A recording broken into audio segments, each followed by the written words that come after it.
Lyn. How are you doing? Good. How's it going? Doing great, thank you. Thanks Cool. for tuning in. Yes. Thanks for having me. It's great to have you.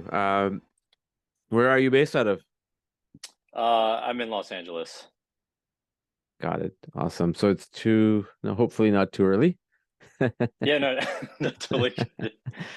Been up and about all day. Yeah. For sure, for sure. Wait, Awesome, and man. where are you? Sorry. In Toronto. Oh, cool. I Yeah. love Toronto. Yeah, it's nice. It's a nice city. Been there for a long time, but thinking of now just going somewhere else in Canada. At least that's the plan in the head. We'll see where it goes. Okay. Yeah. Well, thank you so much for joining. And I just gonna give you some context about the film that you worked on, Five Nights at Freddy's. So I have a son who's 13 years of age. And I think probably since age of 9, I've been hearing this Five Nights at Freddy's thing. And I had absolutely no idea that there was a actual movie in the works. And normally I'm pretty on top of films that are about to come out. So he had to tell me about this film. I'm like, really? They're making a film for kids? Like, and I looked into it. It was Blumhouse, right? And they don't really Yeah. make necessarily that kids friendly movie. So yeah, so that's how I know about it. And truth be told, I had no intention of seeing it, but because my son, Yeah. has been talking about it for years, so I was just kind of curious and wanted to check it out, and I did. And it was probably it was entertaining. I mean, it wasn't something that I would have volunteered to watch on my own, but because my son's Yeah. interest, saw it with him, and it was well done. It was well done. The cinematography was great. And it had some, pretty good backstory and stuff. So just wanted to let you know that first before we move on. Yeah. Yeah. Yeah. Yeah. No, it's interesting because I have a 9-year-old daughter right now, Hmm. and so when Emma, the director, gave me the material and the script and everything, I started like collecting all the research and books and had the video game out and immediately because she was unaware of it and instantly she became super super obsessed.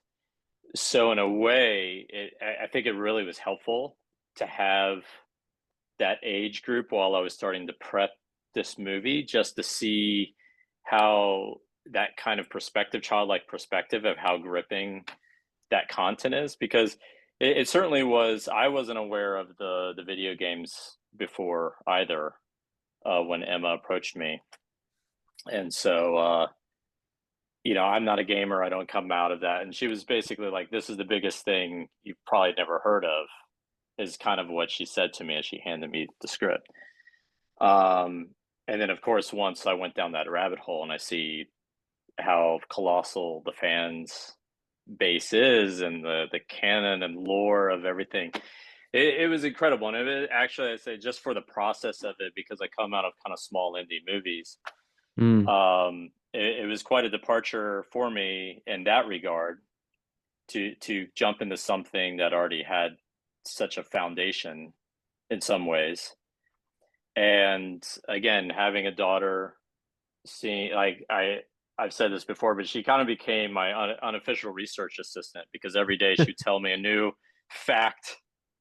She wanted to watch all the YouTubers playing the video games, which I thought was interesting. She was like more scared to play the game, but more infatuated with watching other people play the games and their reactions to those, to the Interesting. jump scares and all the things. So I think it gave me just an insight of something that was different from my own generational perspective and see how for whatever reason, it kind of grips a certain age group, I think, of those that kind of grew up with it. And still like the kids that are now discovering it. So yeah, I mean it then at that point, it was like I'm very excited to be a part of it. And yeah, I mean I don't know what else to say. It's just Yeah, I'm no, very happy that the response has been good from fans, which is obviously what it's really geared exactly. for, more so than maybe expansive audience. It's really just really went straight to the fan base, I think, and Yeah. obviously it's reaped the rewards of that. You know. Yeah, no, it's true, and it's true, and it's funny because when my son used to play it, I had no idea that it was an 80s thing. And I found that out when I was watching the film. Like really? Like I didn't even know that. So, and I'm not a gamer either, but I mean you still know about the 80s stuff, more or less in our age group and the 90s stuff. Yeah. Um and and what's interesting is even though the film came out on NBC's Peacock, their streaming service, simultaneously with theatrical, so 100% it was available online for people to, download it illegally. It still made $130 million worldwide in 3 days. I mean, that is crazy. It's unbelievable. Yeah, I've been getting a lot of calls today. Just congratulations, all these things, and it definitely for me, it's like I think illustrates how strong and passionate the fan base is. I also went to a screening Saturday Mm, with probably a 70-80% capacity. And I just think there's something about the collective experience in which people wanted to see this movie, obviously. I was with the majority seemed like fans. People yeah, had FNAF stuff on, and people clapping at certain like inside elements, and so I think it really speaks to, because obviously coming out of our era of pandemic and things, and feel like we've lost something of going to see cinema. mm, There's something to be said about bringing people to have that a collective experience, whether you're sure. necessarily a fan of horror or FNAF or something, but just the movies that have done really well in the theaters the last few months. Um, it's exciting to me because I also saw Barbie, I saw Oppenheimer, I saw it with big crowds, and Yeah, um, it was really kind of a nice, just that joy again to be with that collective. Um, and on that note too, I think horror films in general, I find that uh, with that genre in particular, a lot of people like to see them in a group setting because of that thrill yeah, of the collective suspense and scares. And yeah. um, yeah, Yeah, no, that makes sense. And it's funny because I saw a press screening and it wasn't really, it was like, 10, 15 people. But my son and my daughter, they're both going tomorrow night, which is Halloween. I think there's like 17 group that they're going together as a like a fan, like a fan base. Like they actually, it was supposed to be 3 people or 4 people, and it just yeah, exploded. 17 people, totally. and yeah, and it's just, and obviously, if you look at I don't know the exact budget of the film, but I'm sure it's extremely low, and in terms of Yeah, it retro, was in about terms, 20 million. Yeah. yeah. So you look at the numbers. I mean, that's insane amount of profit in the 3 days essentially, which is great, and I'm sure there will be a sequel the way at least the film ended. I mean, I that's just I I have no idea. I'm sure there are people I'm talking sure about there will it. be there will be Yeah, yeah, 100%. There's no doubt about that. yeah, But before we yeah, go any further on the film, I always like to yeah. get an idea who I'm speaking to, what their story is like, what their journey of filmmaking is. We all have our stories, how we became, the filmmakers that we try strive out to be, and we're still learning. So if you can start with that and what your path to filmmaking has been, what inspired you. Yeah, I grew up on the East Coast. I kind of moved around a bunch as a kid, but I kind of settled down in the Washington D.C. area, um, Mm, uh, kind of in my grade school and teen years. And both my parents, they love watching movies. I think that's where it really kind of started. Um, because my mom in particular would always take me to see foreign films. There was a great theater. I was just talking about it with her yesterday. mm, The Key Theater in Washington D.C. uh, a very tiny little theater with 3 screens. I saw like all Jim Jarmusch movies there. I remember just how impactful those were. I remember seeing, Au revoir les enfants, so many great movies there. And she also, there was a reprint of Lawrence of Arabia, and she took me out of school one day to go see that reprint. So I always kind of kid them. It's their fault that I, you know, was interested in movies, because it Right. just became this thing I wanted to do. I was also very passionate about still photography. So it kind of, once I went off to college, I went to a small liberal arts college in Ohio called Denison Mm. University, Right. and they had a small little film program. And at that time, they were still shooting on film, so all our projects were on reversal black and white stocks that they developed there in at the college. Sure. And because I had still photography background, I was one of the few that seemed to only be able to get good exposures on all the things I filmed. And at that point, a lot of my classmates were asking me to film what they shot, and I think that was kind of the turning point for me to start to be like, oh wow, this is something I really enjoy doing. Um, it kind of assimilates my passions at that point. And but I had no clue. Like, what do you like? I had asked people like, how do you do this thing? How do I become a cinematographer? So it really just was a journey after that. I moved out to LA because I thought that's what you had to do. Didn't like LA so much. I moved to Boston for a bit, started working film production there. And slowly over time, I had people ask me to shoot their films.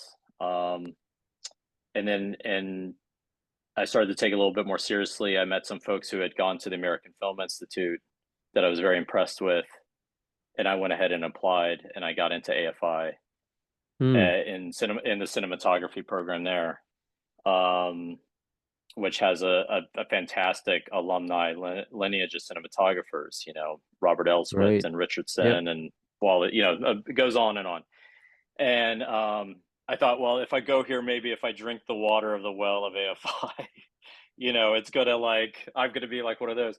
So I think from there, at least I could start to say, hey, I'm a cinematographer. This is my path.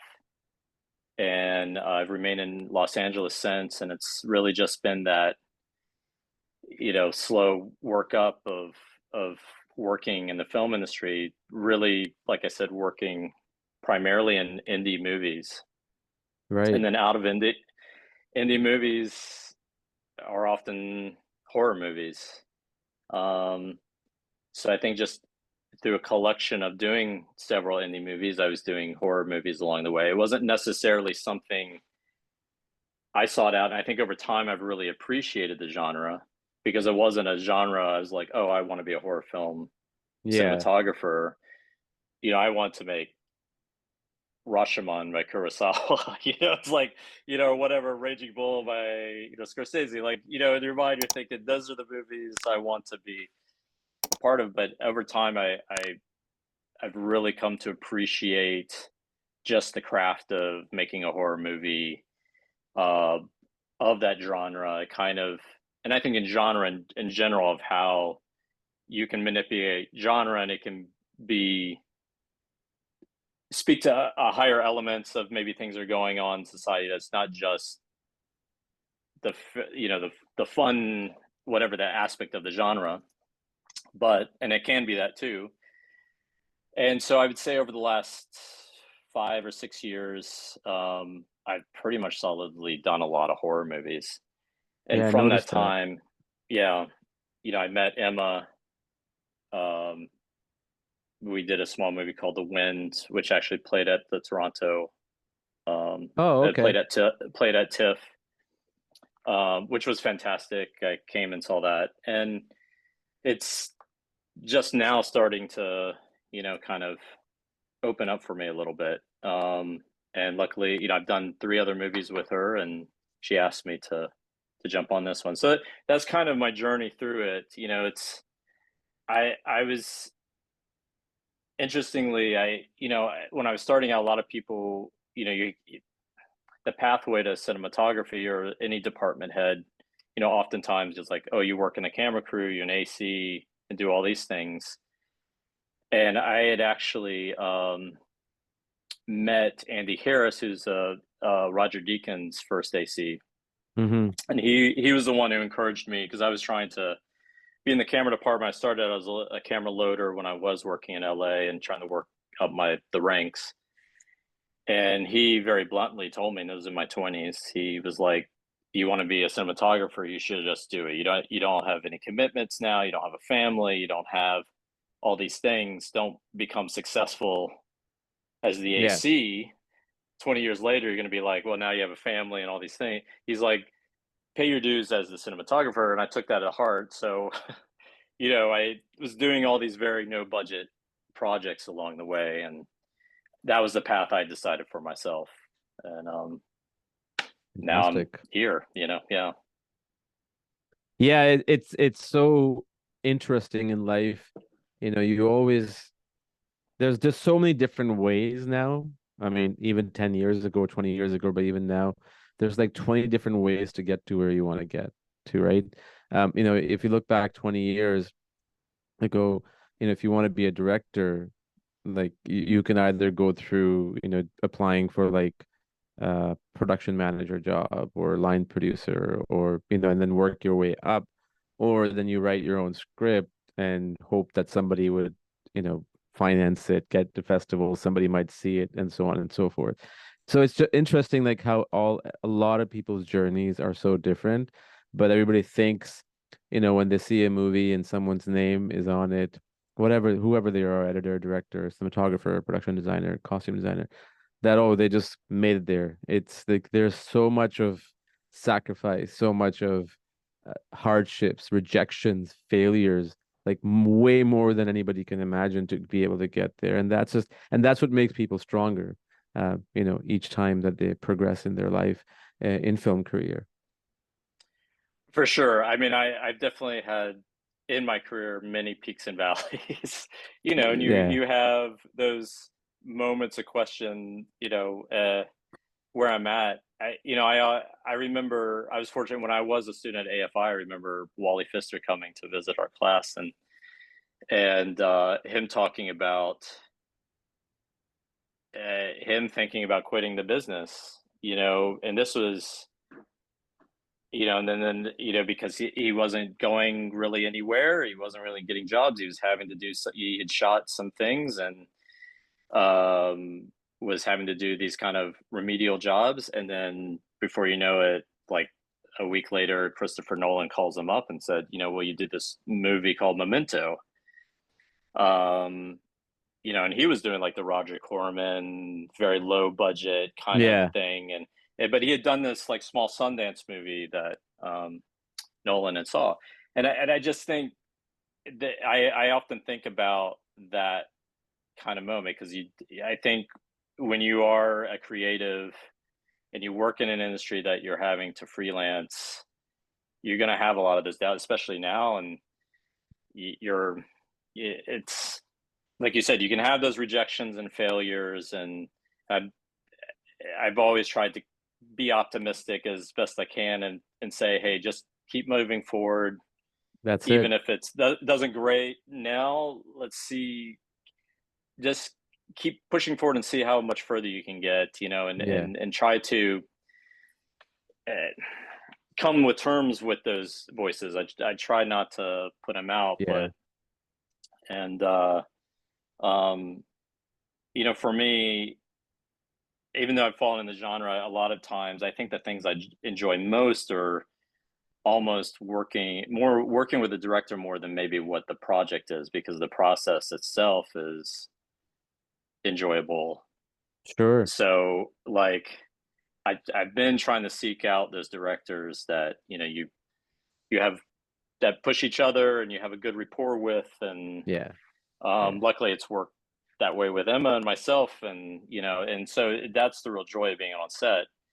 um but yeah, it's I often tell young people when I do talk to them that have interest in doing it, that it is a long game for most of us. I mean, there's certainly exceptions, and Yeah, you can only react to what's put in front of you and try to make the best of that you can. But it is that cliche adage, the marathon and not the sprint, and it very much exactly. so is that. Yeah, yeah, Yeah. The sprint comes with a lot of consequences that you may not be ready to deal with at the time that you have it. yeah, With the marathon, you mature and you know how to take decisions and fall back. But it's going back to what you said, one thing that kind of stuck out, that when you're that doubt in your head, sometimes it's a good thing as long as you can use it to motivate yourself. But, obviously if you dive too much into it, then it's, a recipe for disaster. But one thing that I have always found for myself is that when that doubt does kick in, not to be delusional or anything, one thing that sort of helps me move forward is that I look at where I am now and I look at where I was 20 years ago, 15 years ago, 10 years ago, 5 years ago. And then you're like, holy crap. That yep, that really, like, if that happened, then what's the next 10, 15, 20 years are going to be, right? So that totally. you just have to have that kind of approach and looking in chunks. Where have you been and where are you right now? Yeah, Um, yeah. No, go ahead. I absolutely. I think when I first, I was younger and I first got out of AFI and school, and the school atmosphere was a little bit of a competitive atmosphere. Um, so you're thinking, oh, what is that? That person got a job and I didn't, and they're doing this and success, and you start worrying about what other people's successes. And I think I had to at some point change that mindset that I want everyone to be successful. I'm happy for everyone's success, Right. and and really like push out any of those kind of initial jealousies or anything like that, because those were not productive. And I just had to change that mindset. Like I'm like I want us all to be successful, and then yeah, just worry about my own creative journey and craft. Really, just each time is a new opportunity to get better at the craft. You know, I I Yeah. I want you have these people. You obviously there's amazing movies, and I try to revisit ones that I'm still blown away by, and it's still something to aspire to, and try to better the craft of what I do. And there's still so much to learn and to do it, and that's So true. exciting. Yeah, you know, That's so true. It's always about learning more and making mistakes. And I kind of jumping onto the reason we're talking, Five Nights at Freddy's, working with Emma. So you've worked with her before, as you mentioned. Uh, what is that relationship like? And you mentioned this, and I completely agree with you. Like when I work with my cinematographer, like I want him to push me, and he wants me to push him. And it's not like even if you would reject the idea or disagree with it, it's just making each other vision better, and at the end of the day making the grand scheme of things, making the film better. So yeah. what's that like working with Emma? I think it's the first director I've worked with on this many times. Um, so I would say the biggest thing is just trust. Like we both have each other's backs in any kind of creative sense. I don't think that there's because when you're, at least for me, when I'm first working with a director, you have a vision, you present that vision, and sometimes you might hold back or this or that, or it might not be a conscious thing, Right. but you're still kind of navigating like, who is this person, what's their likes or dislikes. And I think once we had gone through a few and understood our own creative process of how we each work, it allowed us to it freed us for just to be able to have, I think, honest conversations, um, about what we thought we didn't work or not work, and not feel without the ego involved, Right. so to speak. And like, and to your point, it really try to push ourselves visually, like how can we make this better, um, what are the opportunities here, uh, of things that we haven't done or we want to try, and just be a little bit playful or build more experimental, which, it's possible that you hold yourself back a little bit sometimes. And I think also just the onset dynamic, Mm-hmm. um, which I think folks can take for granted in terms of how how is it, with the time management, how you're figuring out, because inevitably there's going to be curveballs Sure. and things that aren't considered, or you don't want to be too rigid with your pre-production that you can't see the forest behind, beyond the trees, and that we're both trying to make each other the best we can given the circumstances you're given. And I just think that we both have come to appreciate that partnership and the kind of visual collaboration. um, and it's been fun. Like every time we've done the pre-production, it's just because she really likes to break things down a certain way. We try to understand what is the visual vocabulary of this movie, and she likes to have certain rule sets, and she likes to do the camera tests and to be involved in those pretty intimately in terms of like really understanding what lenses and how we're doing it. And um, so it begins very early on in pre-production. Um, and for us, we get very excited when we have that time to do it, you know. So Lovely. it's just each time it's just grown and grown, and I think even this experience was, it, we've come out in a way we didn't expect at the other end of it, because it certainly was.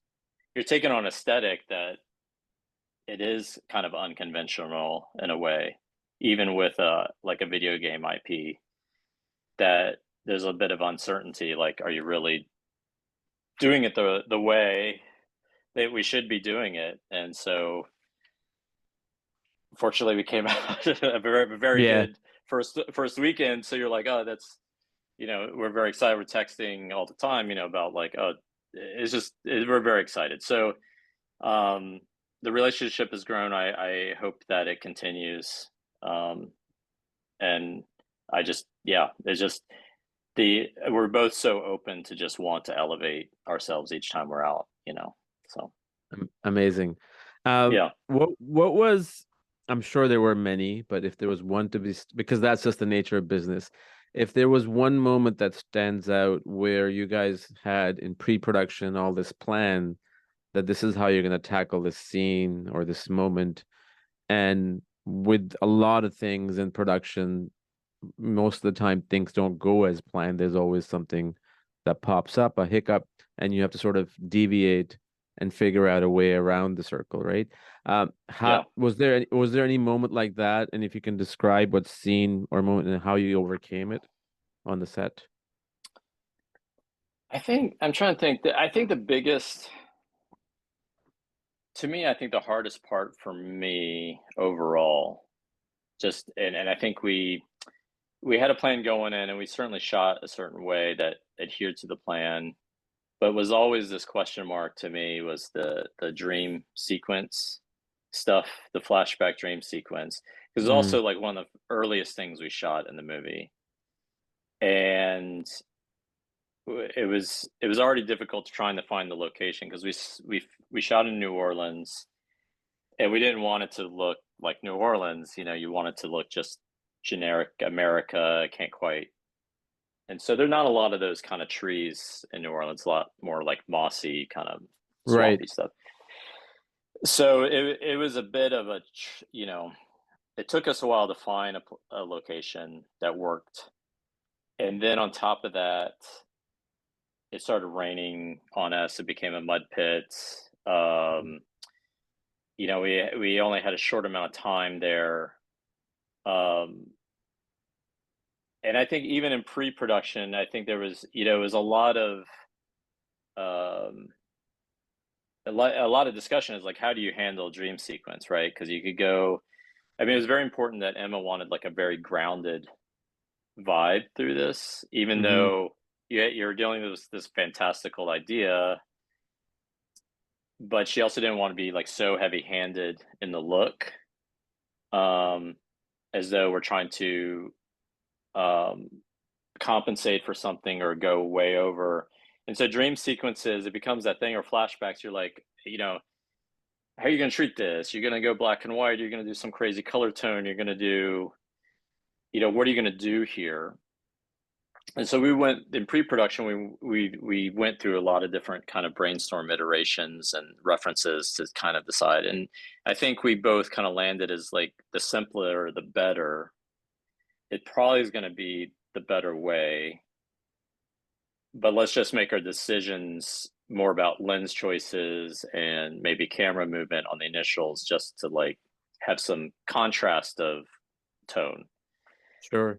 But then when you get there, at least for me as a cinematographer, I was freaking out because we had planned all the dreams to be sunny. There was only going to be one sunny day and all rainy days.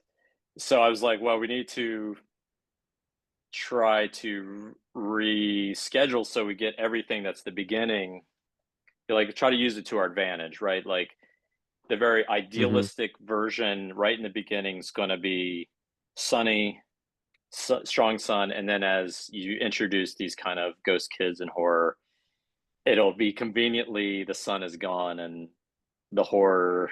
So we had to pivot in that way because it wasn't scheduled in a way that fit that, because we assumed it's going to be consistency of location. And then it did rain on us, and you're you can't move quickly even with a big crew.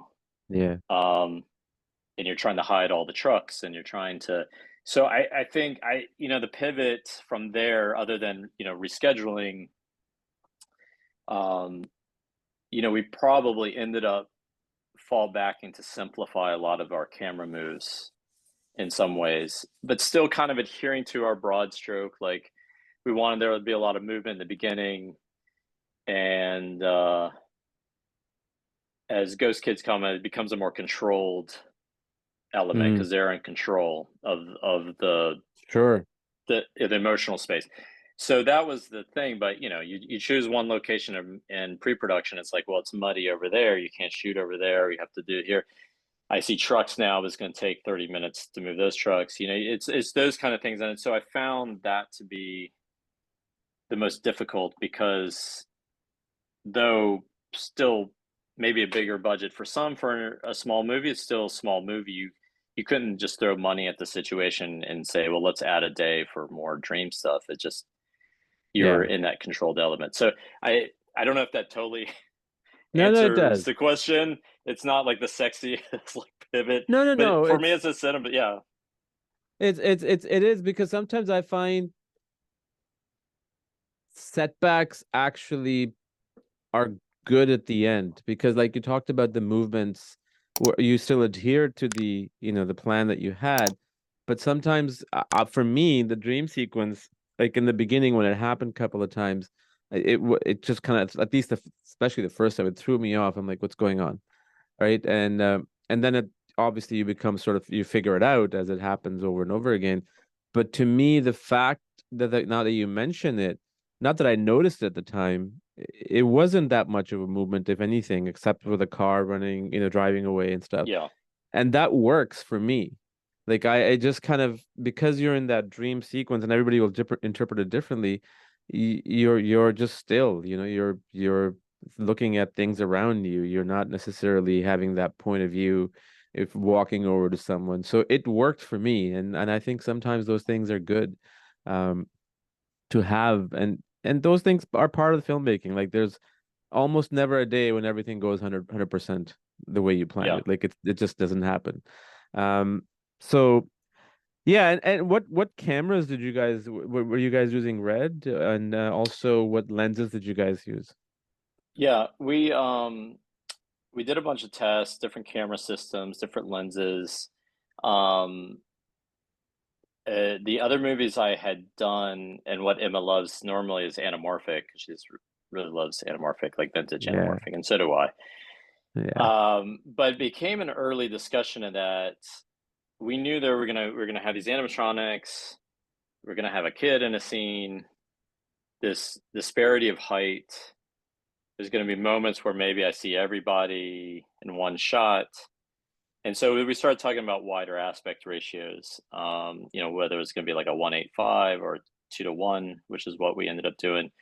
So then Right. it started to become working down from that. And because I was concerned initially to have such a narrow um, aspect that there was going to be wants and needs on set to do certain framings, and we were going to have to go like 30 feet back to do it, or not get showcase certain things that I knew that were wanting to be showcased with these animatronics and a child. So she really loved, as we were started to do it, went looked at Arri and Sony primarily, um, and we decided, because I'd done all the other movies with her on Alexa Minis. Hmm. Um, we went to Arri and we looked at the 65. She was interested in looking at the Alexa 65. I said, let's do it. We'll look at the LF. We'll look at the 65. We took the cameras to the Jim Henson Creature Shop, um, assortment of lenses that they gave us. And we found what she really likes is like wide and close. She's very much Hmm. that kind of director where she likes to just be wide focal length, close to subject.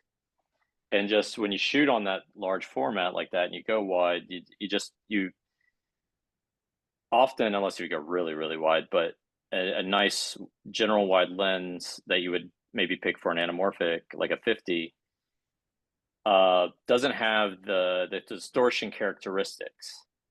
And so we both kind of responded to that. And as I looked at the different lens systems they had there, the DNAs were really, like, we fell in love with them immediately, because depending on what lenses you use, there's some that are just have that kind of anamorphic feeling. Right. They flare very easily if you want to. There's just, if you shoot them wide open or close to wide open, they can be very um, uh, kind of more extreme in their characteristics, the fall off. So we ended up doing Alexa 65, which is a completely new territory for me. It took me a minute to kind of wrap my head around, because I'm very much from like a super 35 format kind of Mm. DP, and I've done some stuff on LF, but I still Right. I wasn't really like a big format kind of, like, just conceptually. So, but I didn't want the format to be too distracting. Like, I didn't want, because I know you can really overuse that 65 because of the fall off, or it can be extreme. Right. So we did a bunch of tests and just kind of, there are sets in those lenses that are very, you definitely need to test them because they don't all match. It's not like they have interesting, each one has its own vibe.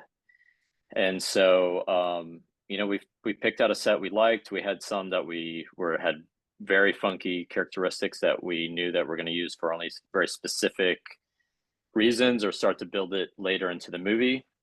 Hmm. And so we did that. We did two cameras. I had an A and B camera, and then I did do a mini LF for the Steadicam, just because the 65 was so heavy that it just wasn't going to be practical, I think. Yeah. And so it was Right. pretty much all DNAs. I had no zooms or anything. A couple specialty lenses here and there. I did some probe lens work on all the sign, like all those close-ups of the Yep. Freddy sign are all probe stuff, but pretty much really kept only two or three lenses for the most part.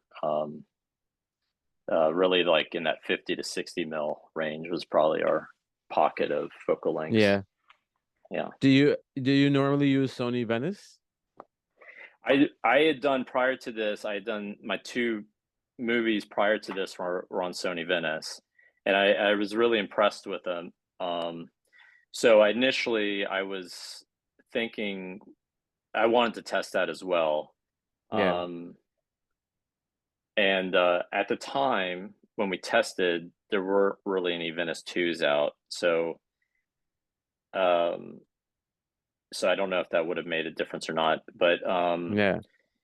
I Uh, think it just, yeah, it just, she, when we started doing it and she saw everything where it was, and it's possible also just having done a lot of Alexa with her before. I think it was just kind of she had an immediate response to just that texture. And there is a difference, I think, between Sony and Arri in terms of that.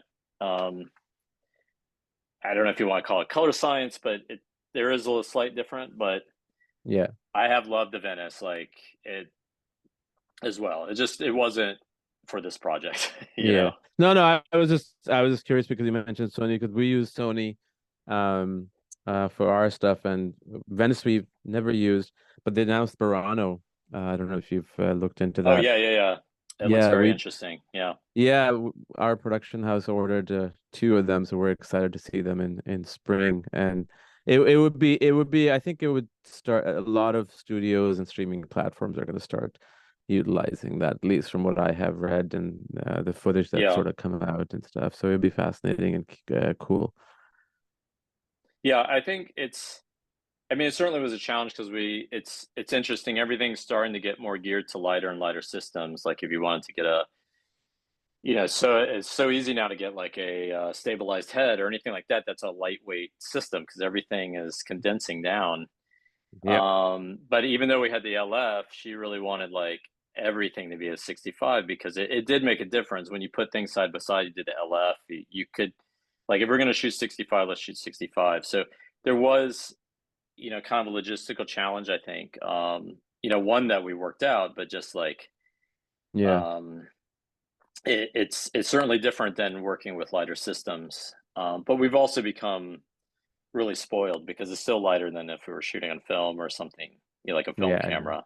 Um, Yeah. yeah.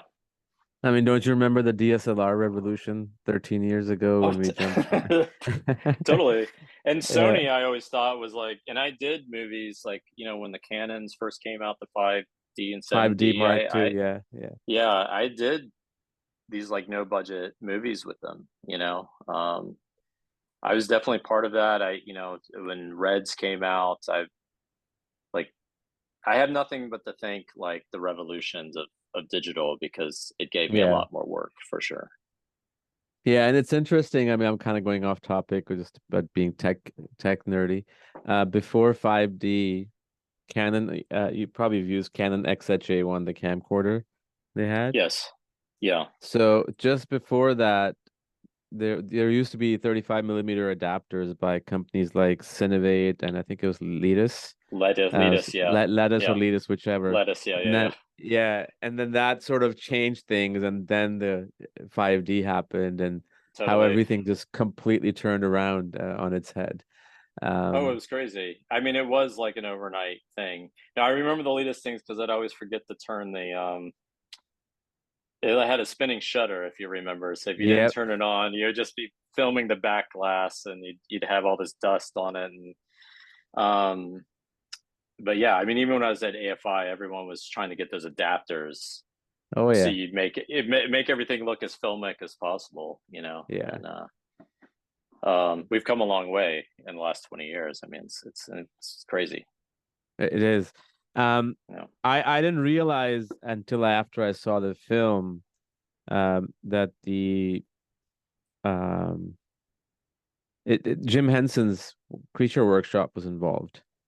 I mean yeah, working on set with those creatures or those uh animatronics or robots.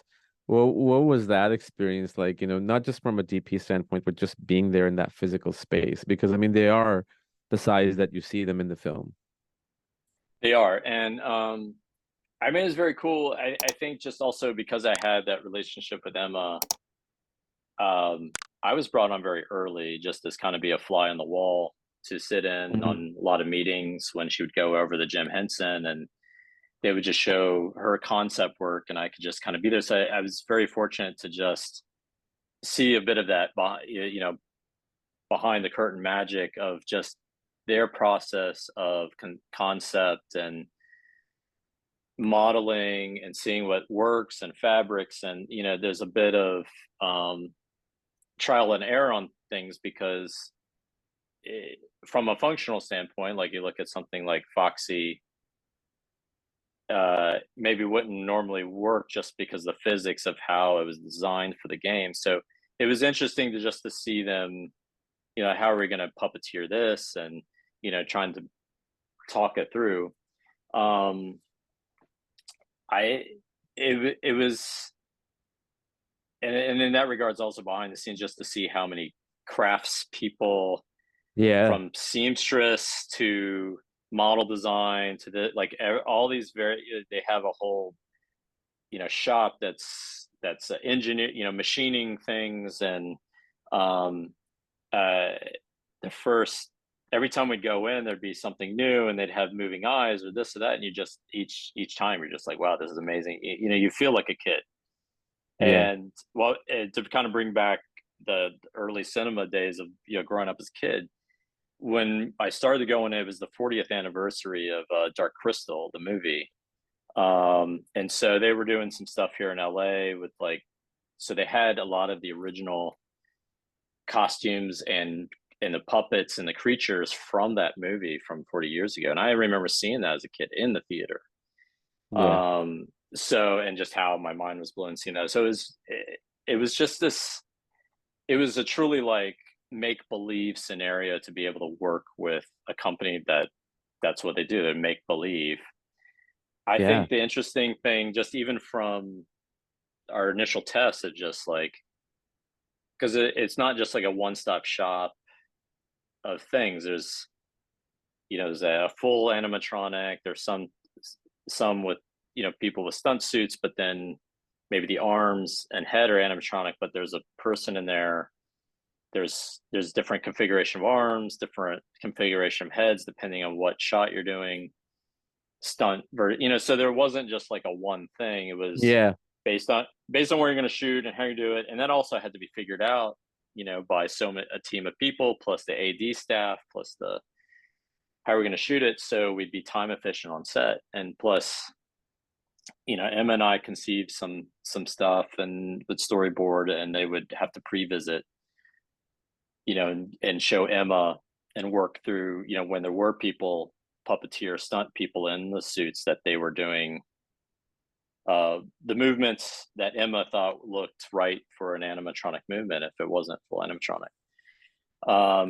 So I think it's just maybe, behind the scenes is just a massive team of people.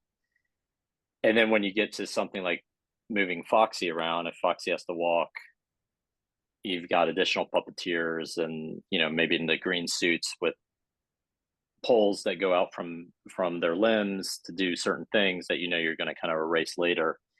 Yeah. Um, but just the physicality was really cool to have on set because it makes it easier to light, Yeah. um, makes it easier to frame, do all those things that, I mean, I did have some cutouts that I could sometimes throw if I couldn't have the puppeteers. But it was I think everybody learned a lot. And I think it was interesting, I think, for Jim Henson, because it was a little bit of a kind of diversion of what they would kind of known for. They're not, Hmm. and everyone was so excited, I think, in that workshop because a lot of them were really big fans already. And I just think um it was just cool every day that I was on set with them because they just were I bet. ready to do something fun. They really cared about the work they did. They were very passionate. So I mean, hopefully it comes through on screen that there's the kind of authenticity that they wanted to keep from the game. Um, I think the challenges are often about like, how do I get a light around a puppeteer, or how can I sneak them in just off camera with monitors that they can see, because they have eye movements and other movements, and it's not just one person, but you might have someone Sure. just on the eyes and someone on the ears. And so I never really knew how many people for everything, but I think it was a lot of chess pieces that had to fall in place. And 100%. it, again, it's maybe not the sexiest thing to talk about, but No, no, time this is good. management. Yeah, but I Yeah. mean, just like from a time management standpoint, in terms of, I was very happy with how we, with the AD staff figuring out, with our AD figuring out, with myself, with the Jim Henson team, like, how do you structure your day? How do you work through these things? And the first days are always a little tough, and then each day you get more and more efficient. And Yeah. they can only have the suits on for so long because those animatronic heads weigh, I don't know how much, but they were like 40-pound heads or whatever. You can't. There's time limitations for things, and so it was a dance of all that coordination so we can make our day. And again, not the sexiest thing to talk about, but it's like, uh, I was very happy that we were successful in that regard to manage those things because they weren't always easy. Right. And they were just, in addition, like the stunt team as well, because they're setting up certain rigs and doing certain elements, and there were kind of puppeteer slash stunt people in those suits. So there was a stunt team that was very involved in that as well. So it was just interesting to see these just teams of people in this collective idea working together to do it. We learned a ton on this, so certainly if we do a next one, I know we'll be a lot more knowledgeable, because by Uh, the end you're like, oh yeah, this is how we should be doing it. But it takes you those several weeks of shooting to start to yeah. understand that particular, like, how does everybody work together for a common goal and For, vision. And sh yeah, yeah. for sure. I mean, Jim Henson, I never watched Dark Crystal as a kid. I watched Labyrinth, Oh which yes. with Jennifer Connelly. I mean, you look at it, even like at that time, obviously as a kid, you just think it's really good. It's a really good story. But you look at it now and you look at it how it was done in the 80s and how great the puppeteer work was. I mean, it just looks, no matter how many times you watch that film, it looks flawlessly real characters. If this, dog, this fox, this man came to life, Yeah, and that's one thing in this film, which is interesting. You mentioned that Jim Henson's Creature Workshop is not known for that. That's something that Stan Winston Studios used to do quite really well. I don't know if I'm sure they yeah, still do, but Stan Winston passed away. But it was I genuinely, we everybody talks about this in the recent last few years with practicality on camera, like shooting stuff in camera as opposed to adding it in post, whether it's effects, whether it's fixing an editing glitch or whatever it is, a camera glitch. And it just this that not even just for you, but that physical space between the characters, it just makes it far more intense. And I mean, imagine, I'm willing to bet you if this film was made 10 years ago, it would have been all visual effects, CGI, creatures. yeah, But it's good that this was the way it should have been, and it looks, and that's the only way it makes it look real. yeah. That's the whole movie. So really, really, really enjoyed the thrill parts of it, the cinematography, and the animatronics. Obviously, that made the film what it is, at a very high level. For sure. And I think it's interesting that they're on board because of the movie, like Labyrinth or something you mentioned there, where there is this kind of nostalgic element already to the movie, right? Because it's a nod to 80s, 90s, 80s kind of vibe. And much of some of the stuff that Emma and I talked about, just of our own references, were more of those kind of 80s movies. Sure. um and we didn't want to get too heavy in this like heavy like nostalgic or kind of And you vibe. didn't. Yeah, you didn't. Yeah, but we wanted to still like a movie that would be made in the 80s, that kind of like that sensibility that filmmaking aesthetic had, kind of those early Spielberg in a way. Mm. And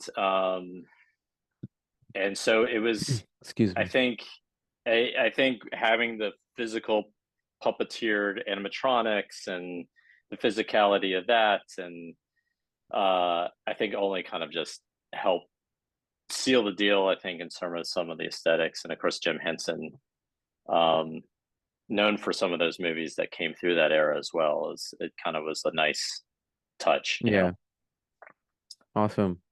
Yeah, no, for sure. Listen, it's been a pleasure talking to you. Thank you so Yes, much for your likewise. time.